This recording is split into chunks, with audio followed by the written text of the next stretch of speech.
Seriously though, this piece will make you feel so serious. Check it out. This is the measure by measure engraving, and you can download that. Okay.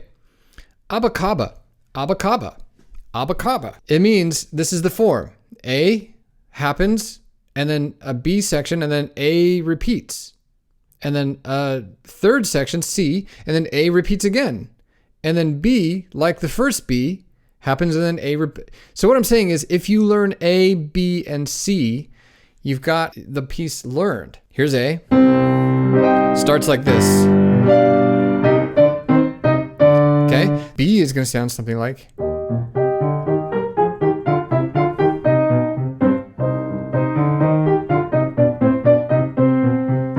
And then A happens again. It's truncated this time.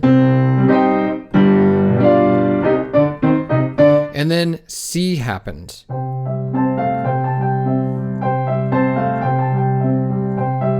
Okay, so we've got that A, B, A, C. So the form of this piece is ABACABA, ABACABA. Two things that you should know about the A section here. It's two main mechanics. Main mechanic number one is a lift and land. So you have this little note, and then you have to lift your hand and shift it to a completely new hand position.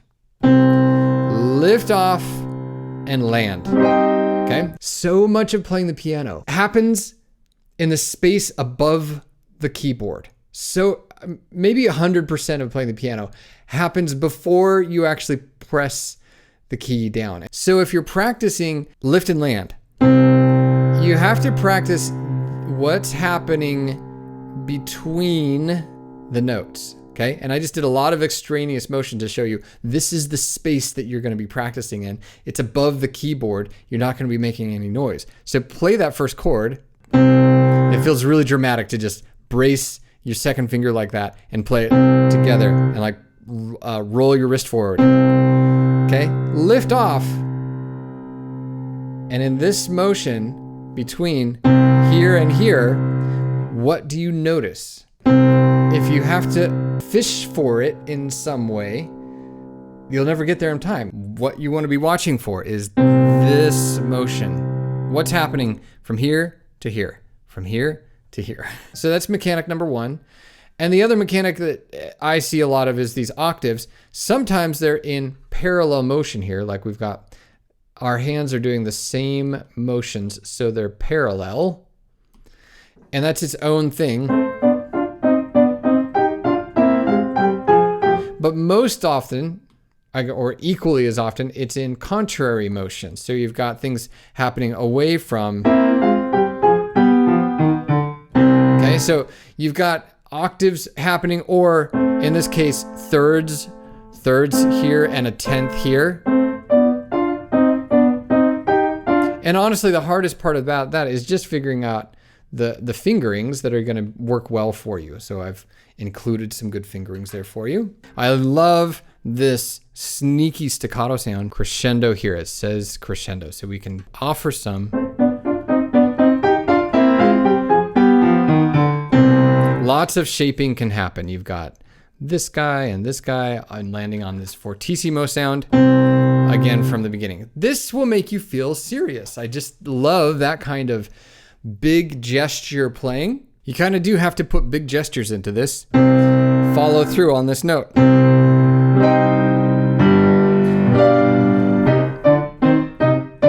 On all the long notes, follow through.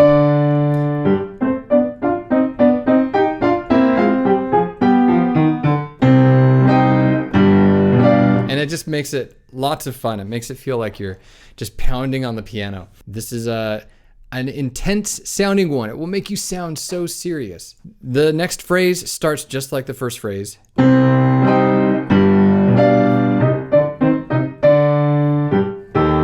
then set by the third measure, it's a little different.